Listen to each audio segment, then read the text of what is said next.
Mesdames, Messieurs, bonsoir et bienvenue à ce dernier tutoriel de la suite de la série Le petit déjeuner à la française. Donc là, la scène que vous voyez derrière moi est donc la scène finie et compositée.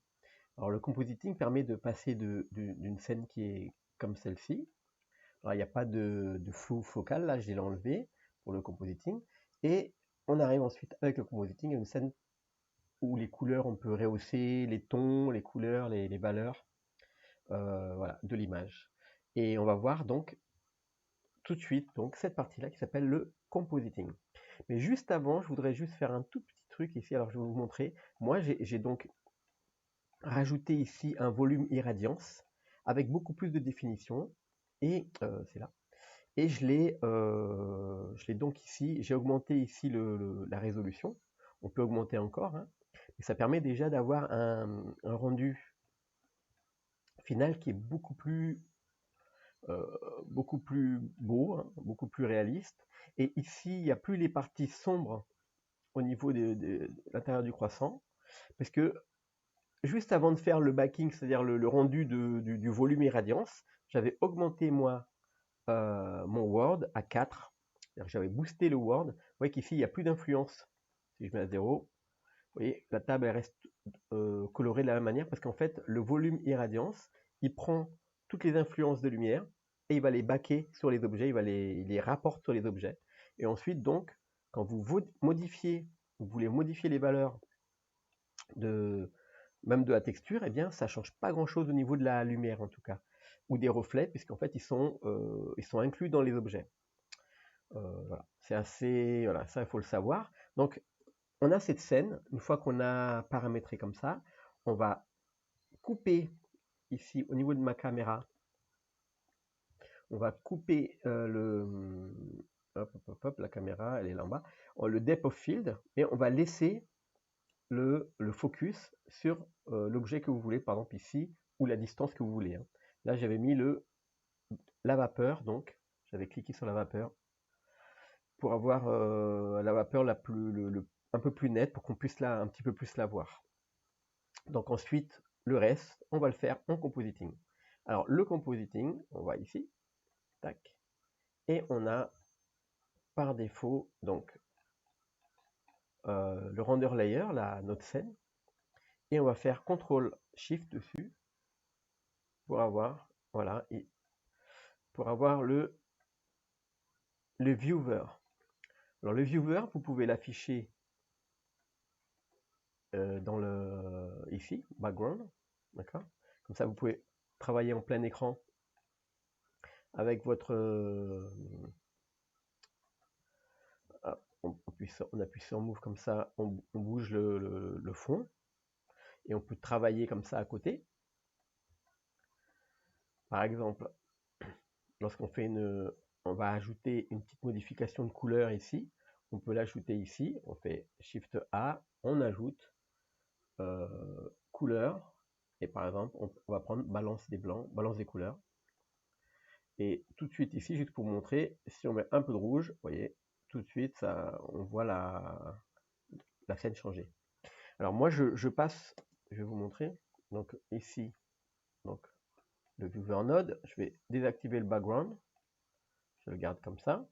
Et en dessous, j'ouvre une image editor. Et dans image editor, au lieu de charger une des images qu'on a, eh bien on charge ici tout en bas, c'est marqué viewer node. Voilà. Et là, du coup, si on n'avait pas la viewer node, alors là j'en ai une, hein, viewer, et si on ne l'avait pas ici en sortie, pour voir les changements à la volée, eh bien il fallait ajouter donc add node output viewer, ici. Ok, ou alors avec le node wrangler l'add-on activé, vous faites CTRL SHIFT sur votre node et vous avez tout de suite le viewer qui va se créer tout seul. Voilà, alors pourquoi moi je passe par un image viewer, c'est parce qu'en fait j'ai accès ici du coup alors je vais ici à scope. Scope, vous avez alors par exemple waveform. Je vais enlever un petit peu ici au niveau du sample. Wave, alors, je vais zoomer dessus pour qu'on voit. Donc, je vais enlever le ici, je vais baisser un peu, voilà. Et là, on voit les traits. Je vais agrandir cette zone. Donc, vous voyez les traits ici, c'est un petit peu, ça montre un petit peu le trait maximal ici. Et ici, un petit peu le trait des parties sombres, où on peut aller un petit peu en dessous, les sombres seront bien noirs, mais pour une image cinéma, par exemple, on va pas aller en dessous de ce trait-là, pour les parties sombres, et on va pas aller au-dessus, pour une image pour le cinéma, on va pas aller au-dessus de ce trait-là. Donc nous, pour l'ordinateur, on peut dépasser un peu, et on peut dépasser un peu, mais faut pas aller au maximum, quoi, on va dire. Donc voilà, je remets un petit peu ici d'affichage de mon waveform. Alors on voit qu'ici, là, ça dépasse beaucoup. Alors par défaut, alors je vais le remettre comme par défaut, c'est Luma, donc c'est juste la lumière. Donc là, si on est sur le waveform au niveau Luma, eh bien ici on est un petit peu trop haut. Donc là, la valeur moyenne c'est le milieu. Alors, je vais baisser un petit peu la valeur moyenne, et tout de suite ici on voit que je baisse la valeur moyenne ici, et tout de suite ici on voit les niveaux qui descendent. Alors si je monte, ça monte ici, toutes les valeurs moyennes, et si je descends ici, les valeurs moyennes vont descendre. Alors ici on a les valeurs hautes de l'image, donc les gains les plus hauts, donc je vais baisser un petit peu les parties hautes de l'image comme ça, et je remonte les valeurs moyennes un petit peu. Et là déjà voilà, et je peux descendre un tout petit peu les valeurs basses à peine. Voilà. C'est comme si on retouchait la courbe de l'image. Et voilà, on a une image ici au niveau des lumières et voilà, qui est passable. Alors on peut descendre un peu parce que pour l'ordinateur, les parties noires, on peut les foncer un peu plus. J'exagère. Voilà. On peut laisser comme ça. Après, il faut regarder quand même l'image, il faut que l'image soit jolie. Là, c'est pour la partie... Attends, normalement, ça, c'est au milieu. Normalement, ça, alors ça, c'est pour la partie lumière. Maintenant, on va passer ici à la partie vectorscope. Le vectorscope, ça permet de gérer, en fait, les couleurs qui sont sur notre scène. On va imaginer, en fait, que le dessin que vous avez ici, c'est comme si vous avez un plateau de couleurs. Alors, on a un plateau avec des couleurs, et le centre, c'est la croix qui est là, donc ici et ici. Donc, si on imagine que le centre ici, c'est cette croix, alors je vais baisser l'opacité pour qu'on voit un petit peu. Je vais baisser ici le centre pour qu'on ait un petit peu moins. Voilà. Voilà. Et donc, vous voyez que, hop, voilà. Si on avait un nuage comme ça, de cette forme-là, je vais agrandir ici. Voilà, si on avait un nuage de couleurs et qui prend toute cette zone-là, vous voyez qu'il n'est pas équilibré, il tomberait sur ce côté-là. D'accord? Donc il faudrait que le centre soit à peu près ici. Donc pour faire ça, on va prendre, je reprends, on va reprendre ici au niveau de notre correction de lumière, et là on va chercher à déplacer toute cette zone. Alors vous voyez, si je le mets plus vers les rouges, ça fait ça, plus vers les bleus, ça fait ça, etc. Donc là, c'est en déplaçant un petit peu vers les verts, un petit peu vers les jaunes, un petit peu encore vers les verts, et là on a une image qui est équilibrée au niveau de la couleur. Ça ne veut pas dire qu'elle soit belle, parce qu'en fait, vous voyez qu'elle tient sur les... Elle est pas jolie, un petit peu verdâtre, mais en fait, elle est juste équilibrée au niveau des couleurs.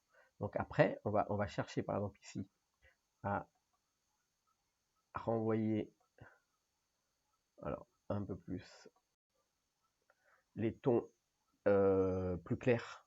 Pareil, on les équilibre. On va faire la même chose avec les tons foncés.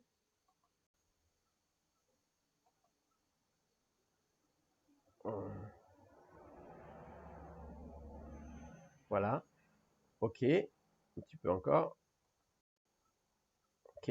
Et maintenant, en fait, alors ça, c'est une image qui est, waouh, elle est vraiment verte, équilibrée au niveau, à ce niveau-là, c'est-à-dire au niveau du pur, au niveau des couleurs pures.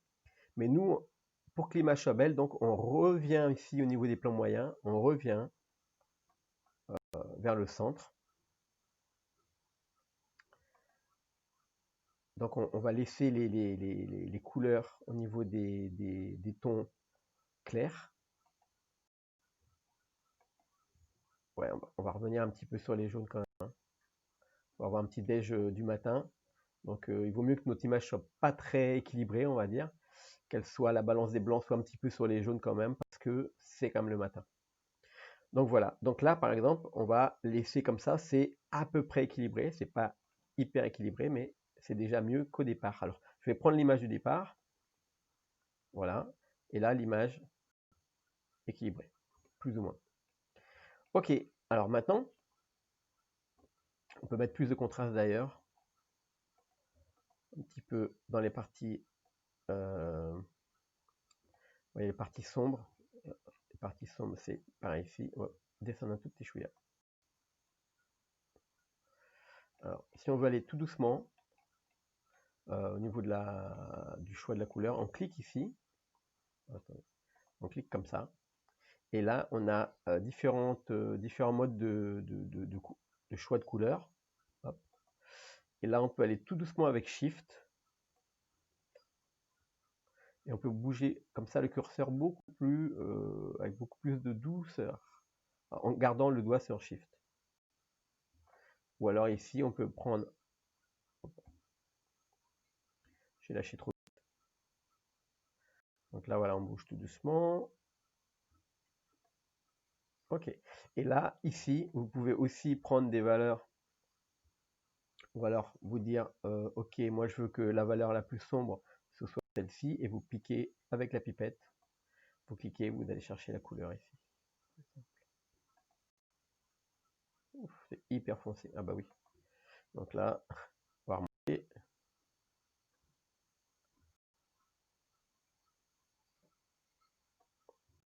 Ah oui, bah là, oui, c'est hyper rouge. Donc là, j'ai fait n'importe quoi.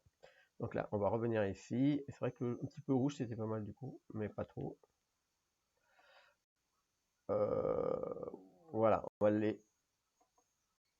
le laisser comme ça. Ok. Ensuite, donc ça c'est juste la correction de la lumière, le waveform vector scope. Et maintenant, on va mettre par exemple le flou focal. Alors, j'ajoute Shift A, j'ajoute un filtre des focus. Je vais le mettre là, à la suite. Et là, vous avez... Alors, je vais agrandir.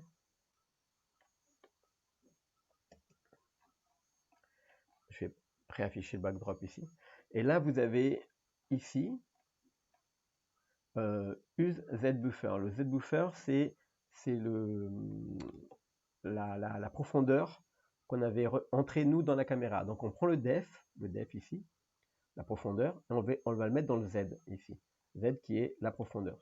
Et on lui demande d'utiliser le Z-buffer ici. Donc voilà, là ça devient net au niveau qu'on avait demandé et ça floute les autres endroits. Donc là on peut augmenter ou diminuer la focale, l'ouverture. Et vous voyez que si là je lâche ici, ce sera beaucoup plus flou. Mais le flou ici, il est beaucoup plus beau que le flou qu'on a avec la vue directe, avec la caméra directe. Le flou créé ici, il est beaucoup plus joli. Voilà, on peut cliquer aussi sur Gamma Correction ou ne pas le cocher. Voilà. Ça, c'était pour le flou. On peut ajouter d'autres... par exemple, ici, vous avez Distort et vous avez Lens Distortion. Distorsion de la lentille. Et là, dans distorsion de la lentille, je vais mettre un petit peu ici distorsion. Vraiment pas à 2. Et vous allez voir ici. Bam. Et là, si je mets fit, il va cadrer. Il va se mettre dans les coins, mais il va découper de l'image. Et si je mets projecteur, il va déformer, mais il va recadrer notre image. Et là, si je mets de la dispersion, pour mettre trop, alors je vais en mettre beaucoup pour montrer au départ. Voilà. On va attendre un peu. Voilà, là il y a de la dispersion. Si vous regardez dans, hop, on va zoomer dans l'image là, hop, et on voit, hop, pardon, c'est comment déjà, oui, c'est move, ah oui, ici, move, voilà. Là vous voyez là les couleurs qui sont ajoutées. Ou alors ici dans le croissant, vous voyez, ça fait presque l'effet 3D des films avec les lunettes 3D. Donc là, je vais enlever de la dispersion. Voilà, là il y a 0, donc voilà, ça fait ça. On va mettre un tout petit peu, 0,06, 0,3, voilà. Et on va faire fit pour que ça revienne à la taille. Ok, là par exemple, il y a une petite déformation de lentille, comme si c'était une lentille naturelle qui avait un petit peu déformé l'image, les bords. Et on a un flou focal qui est un peu plus naturel aussi. On a les grains ici, les grains de sucre qui sont assez, voilà, c'est pas mal. Ok, alors,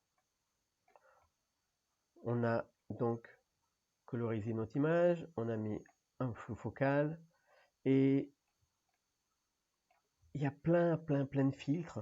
Je ne vais pas passer en revue tous les filtres, mais on va dire que Chroma Key aussi, ça permet de découper les fonds verts un petit peu mieux qu'en live avec OBS. Et vous avez par exemple stabilisation 2D, tout ça, ça se passe ici. C'est-à-dire que si vous avez un point, vous avez pris un point dans une vidéo et vous pouvez stabiliser, ben, ça se passe ici avec la vidéo, ça se passe en compositing. Le compositeur de Blender est vraiment très puissant et vous pouvez faire beaucoup de choses. Voilà, alors c'est tout pour cet atelier. Vous voyez, il y a plein de possibilités qui sont en plus, qu'on ne retrouve pas dans Blender, hein.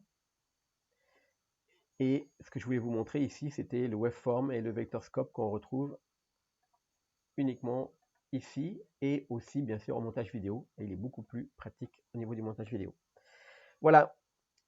Eh bien, c'était la fin des ateliers du petit déjeuner. J'espère que vous avez aimé. Si vous n'êtes pas abonné, eh bien, abonnez-vous. C'est le moment où c'est la bonne occasion de vous abonner, aussi de me donner, de m'encourager. Parce qu'en vous abonnant, ben, vous m'encouragez à continuer à faire des tutoriaux sur le net. Voilà. En attendant, eh bien, on est arrivé à la fin de nos tutos. Et donc, je vous dis bravo, félicitations. Si vous avez réussi à faire le petit déjeuner, ben, franchement, j'aimerais bien le voir d'ailleurs. Je suis très content pour vous. Et puisqu'en fait, on a abordé presque toutes les notions, en tout cas de base, qu'il faut connaître dans Blender, qui me semble pour moi vraiment fondamentales. Voilà, je vous laisse là-dessus et je vous souhaite une bonne journée et des bonnes modélisations. Ciao!